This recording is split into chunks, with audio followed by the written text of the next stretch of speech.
Hey there. It's me, Eden. If you are new to the channel, then please subscribe to my channel and visit my Patreon page for early access, link in the comment, thanks. Tuesday, June 24th. Same old during the daily routine. Sarah didn't have chemo, since it's Tuesday, but she did have lab work done. It was hotter out and Sarah was feeling a little queasy when we left the hospital, so we didn't go wandering. We sat in the living room at Hope Haven. Billy, whose t-shirt said, "The Cancer Kid," since he's had so much experience with it, challenged me to a few rounds on his Game Boy. He wiped me out after a fairly good struggle, and gave me a compliment, "You're pretty good at this for a girl." I didn't record my Billy story from last week, the day we arrived. Billy introduced himself to us and asked Sarah how she lost her leg. Sarah said, "I'm a cancer victim, too." Billy just about shouted, "Don't say victim. You're not a victim unless you let yourself be. You're a cancer survivor." Good point. Wednesday, June 25th. Sarah's been using a walker a lot in rehab, hopping along and wearing the cup with nothing attached to it. How was chemo? Nauseous boredom, she said. Just glad you were there keeping me company, love. This evening, I touched up my nails, and Sarah's, too. After they dried, I was sorting through one of my clothing doors and found a box that Julie had left me. It had some more costume jewelry and hairpins in it. I'd been using some of the long ribbons with bobby pins on each end that Julie and I draped through the back of our hair, in and out of the curls, like a garland on a Christmas tree. I thought it was a little juvenile for someone her age, but it was one of her little trademarks. I reached down through and discovered that the bottom of the box was filled with a really long streamer of red and blue ribbons, a good 18 inches long. What on earth is this? I asked Sarah. Don't you know? I bet Julie didn't realize she left that in there. The basketball team wore them when they came out and practiced at the start of every game. School colors, and all that. Sarah reached over, took them from me and started shaking them like a pom-pom. Oh, yeah. For a while they painted their nails alternating red and blue, too. Probably your sister's idea, her and her nail fetish. But these would be a little silly for me to wear around here, wouldn't they? Even though I said I'd try everything on once? Sarah nodded, "You're probably right." Then she grinned. Do you know how some of those little kids are really intrigued by your bike racing, and some of the bigger ones, too? Why not, some nice day soon, you give them a little demonstration. We could all gather on the porch, and you could wear your Ocelot's uniform, and go around the block a few times at different speeds. Sounds good to me. And it would look so cute if you clipped these in your hair so they would stream out behind you from under the back of your helmet as you rode by. Thursday, June 26th. It was a scorcher today. Sarah suggested I wear a sundress to keep cool, so I did. It went down to just above my knees, had a floral print on a cream background, fairly high bodice to hide my lack of cleavage, but bare shoulders. She found me a bra that didn't have shoulder straps either. I wore a thin gold chain with a cross on it around my neck, and a bracelet of Julie's with a small basketball charm. My sandals felt good with the heat. I've been really getting involved in the physical therapy unit at the Children's Hospital. Kevin Lewis, who I lovingly call PT Guy, is about 30, cute according to Sarah, but I bet he'll be bald on top by 50. He's a combination of the best coaches I've ever had. He works his clients hard, but never puts them down. You can feel his passion for making people's bodies work better. Kevin's in charge of the PT unit here, and teaches it at the university. I help him with Sarah the best I can, and follow up on his instructions to see that she does her homework exercises. I also keep volunteering to work with others, doing what he teaches me to do, helping people with work that doesn't need a professional to do it. Today I've been watching Kevin working with Kelly, who is going home tomorrow, as he helps her move and stretch her body as it recuperated from her latest skin grafts. Kevin filled me in on how tendons and muscles had been damaged, too, and what they were doing to help.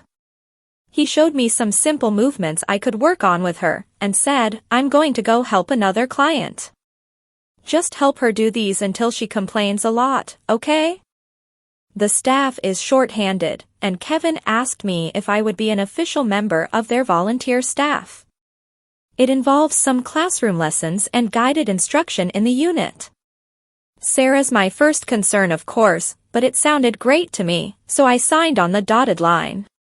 When we were comparing notes on a patient, I asked him, "I noticed that Sarah is the only one here right now missing a limb. Do you have many people like that? Amputees?" "Yes, quite a few. I see the people from the prosthetic company who do the fittings and adjustments more than I see some of my own relatives. Cancer cases like Sarah's are tragic in a way, because it suddenly shoves a relatively healthy person into a whole new way of life. Accidents, too. After my first year here, I sold my motorcycle. I saw the aftermath of too many wrecks. I wouldn't be surprised if Sarah will have company after the 4th of July weekend. That's always good for some major trauma, between cars, boats, and fireworks. What I enjoy, though, is working with the toddlers and young children sometimes, ones who are born without a lower arm or leg, for instance. They learn so quickly. I told Sarah that I fit a lower leg prosthesis on a 6-year-old, and it came with Disney characters all over it. That girl isn't going to hide it, she'll show it off. He showed me a picture of this grinning little character hanging on his office bulletin board. I told Sarah she could have one like it, if she wanted. He grinned. We sat a few minutes, drinking Cokes. "Julie?" he started. "Or is it okay to call you Annie like Sarah does? Somehow you seem more like an Annie to me." "Annie's fine. The people at school all call me Julie, but I'm cool with Annie, especially from someone I like. I'm impressed with what you've been doing around here. You have a very caring manner, and people feel good about you working with them. A lot of people with athletic backgrounds freeze up in a place like this, but you don't act threatened or repulsed at all. If you haven't made a career choice yet, I hope you'll think about PT work." Wow. I was impressed that he was impressed. I'm going to Westland College on an athletic scholarship and work/study program, and I'm planning to major in phys ed and minor in sociology, but yes, I'd love to do this kind of work.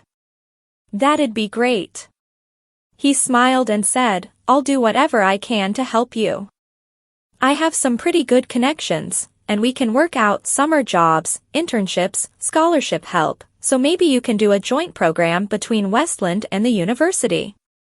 Later, I was grinning from ear to ear, and told Sarah Beth about the conversation. She nodded. "He's right. You would be good at that. But he thinks you're Julie, or Annie. He doesn't even know Mark. Unless you're planning to stay as Annie for the rest of your life, I don't know how much he can help you." "No, I don't mind being Annie for 6 weeks, but I really want Mark back." "Me too, lover, me too," she smiled. "One of the things that I've always loved about you is that caring, gentle nature that Kevin was talking about. Sometimes as Mark you have to hide that to survive. It's just blossoming through with Annie. So maybe Annie will help Mark become as great a physical therapist as Kevin is." Sarah had the afternoon off, and she felt tired. She suggested that I go back and help out in the PT unit, since it was too hot to go biking. I changed from the sundress, since it kind of got in my way during the morning session, and changed into solid violet shorts with a violet top that had white butterflies outlined on it. I can hear my grandchildren laughing when they read this. After lunch and with Sarah napping, I went back over to the unit. Kelly was still over there. Kevin gave me the list of what work she still needed, and sent me back to work with her. You're good at this, Annie, Kelly said. You have a gentle touch, but you're not afraid of doing what you need to do. Thanks, I replied. I enjoy working with you. Did I tell you that Kevin has signed me to his volunteer program and is encouraging me to consider PT as a career? She smiled. Sounds like a winner to me. Are you still planning to go home tomorrow? I asked. Yep, the return of the freak of Franklin County. I'm sorry. I've really been trying to overcome some of the bitterness about the way people look at me and everything. Most of my friends don't want to hang around with me, in public, at least. I can imagine. My sister experienced a little of that. We're hoping with time it'll get better. We shifted exercise patterns. It'll get better to a point, she grimaced. But some folks will always be uncomfortable around people who look different or who have disabilities. I didn't want to ask this with Sarah around, but are you really sure about this boyfriend? Mark? Sure, I'm sure. I said, maybe a little too fast. I'm sorry, but you two say how devoted he is, and Sarah says that she talks with him every day even though he's out of town, but I sort the mail and she never gets any cards or letters from him that I can tell, and I'm right next to the second floor phone booth, and she doesn't hang around it like someone who talks with a friend daily. I just don't want her to crash and burn if he is easing out of the relationship. I was a little upset. Well, aren't you little Miss Snoopy? She looked hurt. I'm sorry, I didn't mean to sound that mean. Mark's okay. Not perfect, but he isn't the type to give up on someone like Sarah. I was talking a bit too fast and flustered, so we dropped the conversation. Kelly asked to take a break and suggested we have a soda on the outdoor patio. We walked out. It was empty. Annie, you're right, she admitted. I am little Miss Snoopy sometimes where my friends are concerned, and right now I consider you and Sarah among my closest friends, even though we've only known each other 2 weeks. I drove people off pretty good early after my accident, because I was so angry and bitter.